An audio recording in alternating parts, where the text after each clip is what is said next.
wearing yellow jackets have been protesting a government mandate under Emmanuel Macron to wean the country off fossil fuels and thereby taxing underlying fossil fuels and gas. The yellow jackets are fluorescent jackets that a lot of French drivers wear in case of their car troubles. They're saying that there are now economic troubles, and these jackets they're wearing, vests they're wearing, are emblematic of that.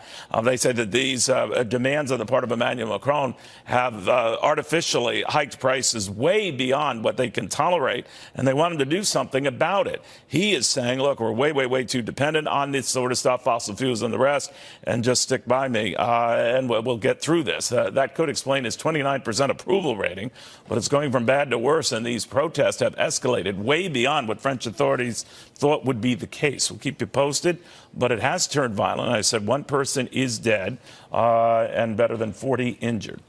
All right, in the meantime, back in this country, it's the final tally, I should say, and multiple tallies at that, and are all doing it by hand.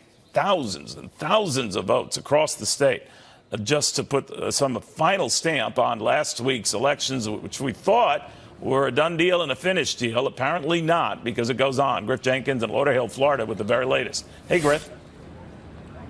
Hey, Neil, the hand recount is over, and so too, it appears, is Bill Nelson's 18-year Senate career. Let me take you inside here at Broward, where the officials are tallying and reviewing some other local state races. But look, Broward was Nelson's best shot at flipping this race. We were told in the beginning there was 25,000 votes here for Nelson. Turned out not the case. The 31,000 over and under votes that were hopefully going to deliver victory for Nelson turned out only 447 now stand to be Nelson's best possible net gain. We'll see what the exact results are when we get an official recount at 12 noon tomorrow. But by all accounts, it looks like Nelson's run is over. Rick Scott will win this race for the Senate. Now, whether or not we get a concession this weekend from Nelson is yet to be seen. But we did see an email, a fundraiser email from Nelson yesterday for emergency funds. And remember, if Nelson waits until Tuesday for the certification, the lawyers are still on the clock. Neil?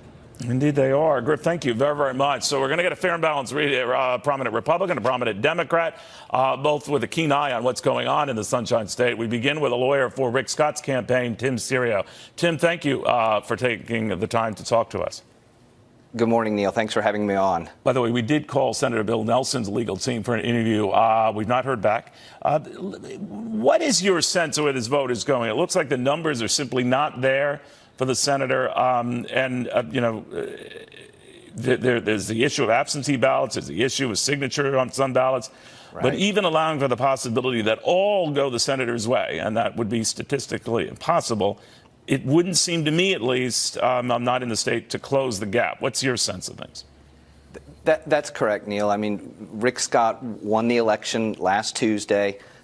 He is the next senator from Florida. There is a process, and there's a process under state law that has to play out because of the margins. There was a machine recount. There needs to be a manual recount. But most experts, even in both political parties, realized that this margin was so significant, it would have been unheard of for any recount or manual recount to flip the result. You know, the one thing I didn't understand, Jim, and help me with these so-called undervotes in which no candidate appeared to be selected by a voter. There were 30,000 or so such ballots. How was, or indeed was, that resolved? Well, you know, it really, when you look at the sample statewide, what we saw, there are pockets of folks that just decide not to vote in certain races, whether it's a governor's race or another state race. And in the Senate race, there were, in Broward, 23,000 undervotes. And there, again, there was nothing statistically, it was odd. We kept an eye on it, but it just, for whatever reason, folks chose not to vote in that particular race. So your view is that if the ballots were confusing, or there were a disproportionate number of ballots where Floridians voted on the gubernatorial race but not on the Senate race because it was tucked on a corner of a page. I forget what the details were there, if you'll indulge me, but that's the breaks. I mean, it happens, but it is what it is. It is, and the parties get a chance to review these ballots before they're published. I mean, It's odd, but again, you find these pockets in different, not even in different counties, but in different precincts in different counties where folks just, an undervote total might be higher than elsewhere. But there was nothing that was so much of an anomaly that it raises any significant questions. The one thing I didn't understand, and maybe you can help me out with this, is that under anyone's leadership, it seems like this Florida saga keeps coming back. And, the governor has been criticized for not, addressing it in his 8 years in office to try to clean this up or deal with this. I remember Governor Jeb Bush was similarly criticized for Right. moving slowly on this. So I know that's been out there a while, and Democrats and Republicans point to him and now say to Rick DeSantis coming in as the governor, assuming that will be the case, that something's got to be done. What is it? I think you have to remember there was a major overhaul of Florida's election code after the 2000 elections, and 65 of 67 counties did not have these problems. I mean, if the law is adhered to and these supervisors of elections follow state law, then there's really no problem. The Scott campaign, we had to file a whole lot of lawsuits, mainly in Broward and Palm Beach counties, but a couple sprinkled throughout the state, to force compliance with existing state election law. Really, the problems have been centered in Broward and Palm Beach, and the governor has gotten some heat over Brenda Snipes in Broward County, but you have to remember, this whole scenario where a couple of years ago she had destroyed some ballots and she got in a lot of trouble for it, but she was elected. Right around that time, she was elected by the people of Broward County. And Florida's different. Our supervisors, it's different than a lot of states. Our supervisors are independent and independently elected. So I think the governor, what he had to weigh was, do I remove an official that is duly elected by the people of her county? And the decision was that wasn't the right thing to do. He wasn't going to override the voters' will when there was no charge of any type of criminal conduct. We reached out to Bill Nelson's folks, Tim. They are not commenting, but he has put out an email blast trying to raise funds for this, quoting from that blast. You wanted to give you a quick update. We're still getting details with the machine recount underway. One thing is clear, it's going to be close. He goes on to say, Rick Scott has unlimited resources from his personal fortune to make sure every GOP vote is counted. The only way we can do the same for Democratic votes is with your immediate help. Talking about raising money to ensure that every vote is counted in Florida. What do you make of that campaign? That does not sound like someone who is any moment now going to concede the race.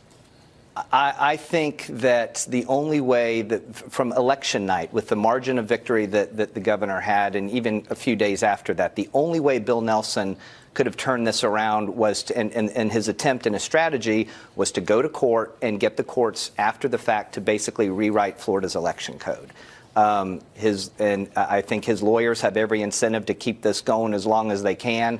They're going to need a whole lot of money to pay him, but I think it's time, and I hope it's time, that the senator realizes it's statistically impossible. We're hearing in a lot, up here in the Tallahassee bubble, in the Capitol, we hear from a lot of our Democrat colleagues that, there's a lot of talk that it's time to concede, that the people have spoken. I don't really make much out of this last-ditch fundraising attempt, other than there's some hefty legal bills to pay. But certification from the state is set for Tuesday, right? That's correct.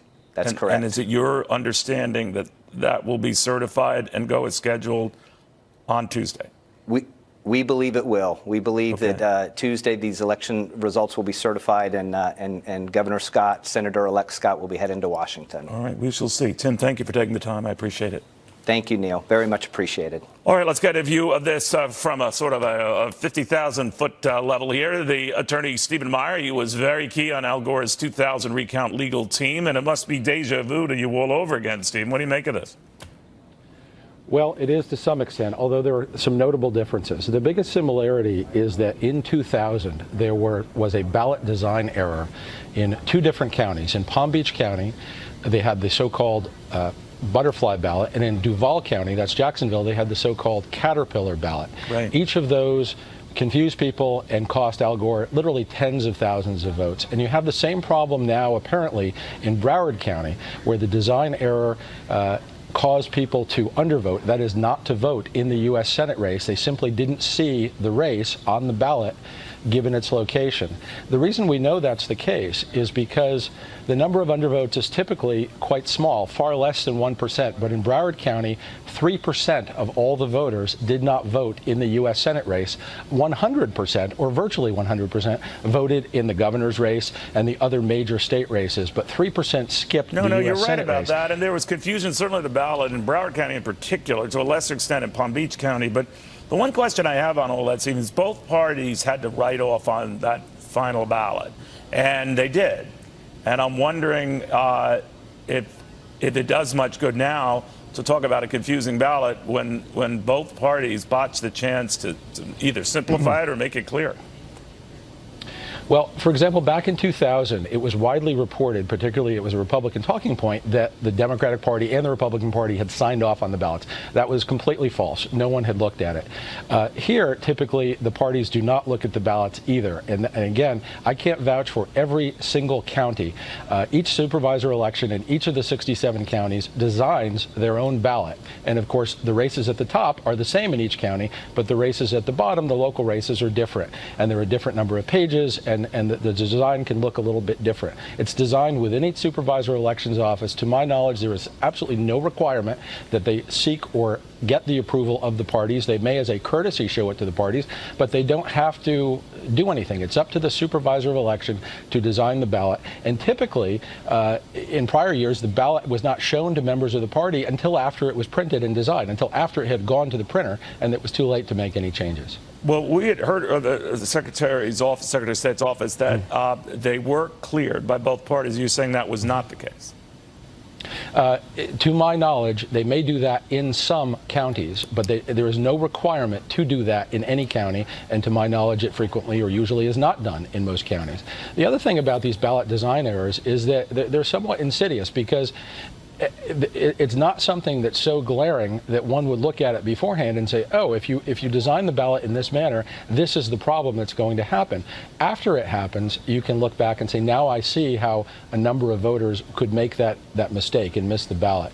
But it's generally not something that people would be so apparent to people beforehand. Do you think Floridians just have a problem understanding their ballots, that some are just sort of overwhelmed by how many races, propositions are stuffed on these ballots? Increasingly, this is the case in so many districts and counties and states across the country, but it's on steroids in Florida. That's the problem.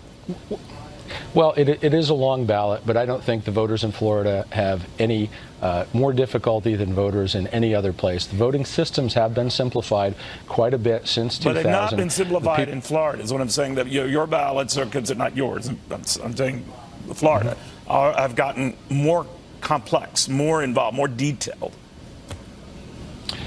It's a long ballot. There were 12 constitutional amendments that each have a long description. Right. There were a lot of different races, so there's a lot of races to go through. But the form of the ballot is generally simplified. You fill in a bubble, and it has some instructions. It goes through other things. It's much better than the punch card ballots that were widely used in 2000. But I don't think there's anything about the citizens of Florida that would cause them, give them pause or any difficulty in voting in particular. Well, I took a look at one of these ballots, and I'm no rocket scientist, but I got to tell you, man, it was overwhelming to me. But then again, Stephen, thank you very much. You're welcome. Thank you. Appreciate you having me. All right. We'll have a lot more on the fallout from this. They're going to continue counting ballots, and it is going sort of lined out about Marcia Fudge, who just might challenge her, but formally has not yet. Garrett Denny has the very latest on the battle to come, if one does come. Garrett. Yeah, Neil, what's important right now is that Nancy Pelosi doesn't have the votes she needs to become Speaker. At least 17 Democrats are openly opposing her, and a couple dozen others are still undecided. Pelosi is known as a deal maker, though, and she has been busy meeting with lawmakers this week to try and win them over. Today, she got a big endorsement from the Democrats' target number one, President Trump, who said he's willing to get Republicans to vote for her to put her on top. I would help Nancy Pelosi if she needs some votes. She may need some votes. I will perform a wonderful service for her. I like her. Can you believe it? I like Nancy Pelosi. I mean, she's tough and she's smart, but she deserves to be Speaker. That's not necessarily an endorsement Pelosi was looking for, though. And this week, she was adamant that she'll win the speakership with Democratic votes. Congresswoman Marcia Fudge, who you mentioned, is one of the Democrats considering challenging Pelosi for the top job as Speaker. On Friday, she and Pelosi met for 45 minutes behind closed doors to discuss what it would take for Fudge to support Pelosi. Afterwards, Fudge said she plans to make a decision over Thanksgiving. Sometimes you just need a different voice. Sometimes you just need a different kind of a vision. But I want to be clear that I have not said anything negative about Nancy because I think she's a very, very good leader. Many of Pelosi's critics believe she's been in power for too long and pushed younger lawmakers to the side. But with no clear alternatives, one possibility that's now being discussed to get her the votes she needs is Pelosi agreeing to limit herself to 2 years as Speaker and then stepping aside to let new leadership take the reins. Neil? What are people making of the president's praise of Nancy Pelosi, that he had? What was he doing there? Well, Democrats largely retook the House by running against President Trump and his agenda. So the fact that he's coming out and endorsing her, it's not necessarily a ringing praise for Nancy Pelosi, and it's not going to win her over political points with her own party in that regard. But in terms of numbers, it very well could end up being that she does need some Republicans to come over to the side and support her. So whether or not the president is being sincere in that offer to so the two battling it out right now are separated by just 124 votes. It is possible that the Democrat could flip that seat in that district. And if so, and again, we won't know until these ballots are all counted and certified, I think on Tuesday, who won there, but that would be the 37th pickup in the House for Democrats if it were to materialize. Whether that constitutes a blue wave, well, it depends who you talk to. But what are we to make of that? Let's get a read from Nan Hayworth back with us, Democratic strategist Rochelle Ritchie, Kat Timpf as well, Fox News contributor. Rochelle, if that's a pickup, Democrats like to keep saying that's further signs of a blue wave. It's not just a typical midterm election. It would fall within the realm of a typical midterm election, but is it a blue wave to you? I think the Democrats have a lot to be proud of right now. I do think that we still sort of saw a little bit of a blue wave. Maybe it wasn't, a really big one, but there's definitely some ripples there. I mean, when you look at how close these races have been when it comes between Democrats and Republicans, I think that Republicans should be a little concerned because these races are very close. And so I'm excited by what I have seen. I'm very excited to see all of the people that came out and voted, whether you were Republican or Democrat. I think that a lot of people have been the political beast or the political giant, and all of us has been awakened as a result of this administration. So that is one positive. But I don't think that Republicans can sleep on what they're seeing happening right now with the Democrats. And Nan's a Republican. She's nodding in agreement. I know. I saw that. I agree with Rochelle, who is my friend and whom I do respect. I agree completely, Rochelle. And what we know now is that these races, and I ran in a swing district 3 different times and, won a couple of elections, lost a couple. But what we know is that today the national, was the case in the 2010 wave that I won in, the national climate means something. National candidates mean something, but you also have to run on the local issues in our district. And as we watch the Democratic leadership struggles proceed, or the challenges proceed, bear one thing in mind. The Democrats want to bring back earmarks. That is a powerful political tool, district by district. We Republicans said no to earmarks. So, we decided we were not going to. I mean, there are other ways you can get local spending, but we decided we would not you can buy votes, have earmarks. Right. But look at what Nancy Pelosi's doing. She's having meetings with members who have been either on the fence or opposed to her. She knows a lot about their districts. I'm sure she's twisting arms and so she's she might using work this system to her favor. Taxpayer dollars, right? That's the intriguing question here, whether Nancy Pelosi comes out of this as the Democratic leader, the Speaker of the House again. She's got no formal opponent yet, but it just seems to be a matter of time. What are you hearing? I think it's going to be a matter of time. And also, in order for her to actually make it as Speaker, she will need votes from some of those freshman Congress people who have come in saying that they would not vote for Nancy Pelosi. Well, Donald Trump running seemed on, to offer up some Republicans. I think that that's an endorsement that she probably wasn't the biggest fan of. She didn't get up and say, oh, great, Donald Trump endorsed me. Yeah. She doesn't really What want did you that. make of that, what Trump was doing there? I think that it's very interesting. He has worked with Nancy Pelosi before. I think that they do actually get along. I don't think he was joking. I don't think he was being a jerk about it. I think when he said he liked Nancy Pelosi, I think he really meant, I like Nancy Pelosi.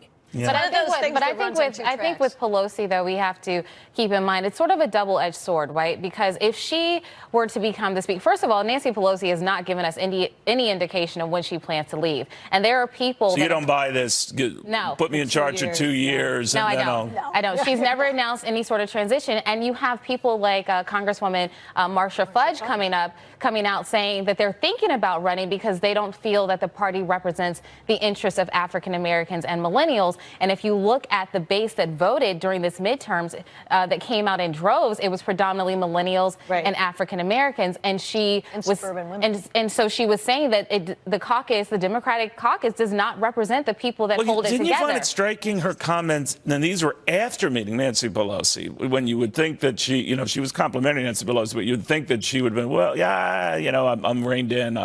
She didn't sound like a reined in potential opponent. Who, Marsha Fudge? Yeah. No, she didn't. But this is who I think that Democrats would support, and I think that's Hakeem Jeffries. Hakeem Jeffries, right now, he's running for Joe Crowley's seat as the co-chair. And so I think that he is a really, really good opponent to take against Pelosi. So you don't think Nancy Pelosi is going to succeed? I don't think that she has the votes. I mean, if you listen to what Kat just said, when you have that many people coming in saying, we don't support you. They campaigned on it. But there is a way around it, right? Exactly. Nan knows the process because she's there. I've been there, and what they can do is abstain. When the floor vote comes, people So when it's in abstain. Caucus, too, you can play games. The challenge that Nancy Pelosi has, I mean, there are many challenges they have politically, but the challenge that she and her opponents, who have nearly 60 members of the new Democratic caucus, have either pledged overtly that they won't vote for Nancy Pelosi, and some of them are sticking to their guns, like Spanberger from Virginia. Others are starting to hedge, and others were coy about it when they ran, but clearly Nancy Pelosi's not popular in their districts. So they are going to start their terms with a violation of the will of their districts if they vote for Nancy Pelosi for Speaker. However, if they simply abstain or vote present, then for every 2 of them that vote present, the number of votes Nancy Pelosi needs to become Speaker declines by 1. I see. So instead of needing 218, well, that's I still think that people would be upset about that. But that's one of the ways. Look, they don't have. Kat's offended by the whole discussion. I'm offended. I'm disgusted by politics. But, that is a way out of it, right? After you I feel dirty it's just sort saying of a way out of it, but if I was someone who voted for these people because they were saying, oh, yeah, I won't vote for Nancy Pelosi, and then they get in there, than the establishment, and they get in and they help her get in, I would not be a happy camper, Neil. Well, welcome to the new majority. Nobody's got it easy. But the Democrats have a problem. They have a problem because if she decides to stay, if she wins, that's going to be an incentive for her to stay through 2020 because people will get comfortable. They'll get complacent as they have been, and they'll say, well, we don't want to stir the pot, so we're just going to continue. Because, and they'll like run I said, Hillary again. She has not said anything about leaving at all. No. All right. Guys, thank you all very much. What a mess. It's going to be a mess. It's exciting. I'm excited. We're going to have lots to talk about. Oh, my goodness. Ladies, thank you all. And documentaries and specials that tell the real stories behind the headlines. Exclusively on Fox Nation. Plus, get limited time available exclusive merchandise and Fox Nation special access to events with your favorite personalities. Stories done right, politics done right. Fox Nation, opinion done right. Become a founder now. This was one of those moments where people said, did she really say that? Apparently, the uproar over California Democratic Senator Kamala Harris causing even more concerns when she drew a link between ICE and the KKK. That was something that sort of tested the former acting ICE director, Tom Homan. Says he wasn't only unhappy about it, but offended by it. Take a look. I think her comment was disgusting. For her to vilify the men and women, the 20,000 men and women that strap a gun to their hip every day, leave the security of their homes to enforce a law that Congress enacted. She's a member of Congress. If she don't like what ICE does, change the law. Or, you know what, strap a gun on your hip, put a Kevlar vest on, and go arrest somebody that doesn't want to be arrested. That's a significant criminal alien that you let out of your sanctuary jail in California that you support those sanctuary policies. Look, the men and women of ICE aren't making this up. They're doing their job. They're protecting the homeland. They're enforcing the laws that Congress enacted. And to vilify them, call them names, it's just ridiculous. She ought to go, I said last night, she ought to go walk the wall at the National Law Enforcement Memorial of the hundreds of Border Patrol agents, ICE agents that gave the ultimate sacrifice and lost their lives, and apologize to them and apologize for the families of these men and women that died serving the country. All right, let's get the read from Arizona's Republican Congressman Andy Biggs. Congressman, good to have you. What did you think of her comments? I thought it was morally reprehensible. I mean, really outrageous. I believe that she did it for political purposes. She's running for president. She's trying to set herself aside. But I mean, look, these men and women are putting themselves in harm's way to enforce the laws, and the rule of law is what makes America different from any other country in the world. I just thought it was morally repugnant. We did reach out to the senator, haven't heard back. Hope springs eternal, just to understand what she meant by these remarks. But it comes at a time, Congressman, where a lot of people are questioning whether our stance on the